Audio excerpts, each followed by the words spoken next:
مستشفى مغاغة جليني، مستشفى العدوى، اللي انا طالباه من المسؤولين، الناس المحترمه، المسؤولين المحترمين، انتوا فين؟ لحد الناس ما وصلت مش لاقيه اماكن لاطفالها اللي عندها 3 شهور تعبانه عيانه، ما لقتش مكان ولا في مستشفى قليني مغاغه ولا مستشفى العدوى. الناس راحت هنا قعدت يوم كامل وهنا يوم كامل شايلين اطفالهم مش لاقيين اماكن، يروحوا يودوها طبعا بين مزار عيادات خاصه اليوم ب1500 غير العلاج، يعني اليوم ب1500 غير العلاج.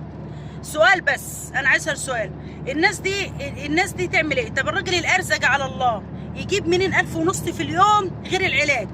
يجيب منين؟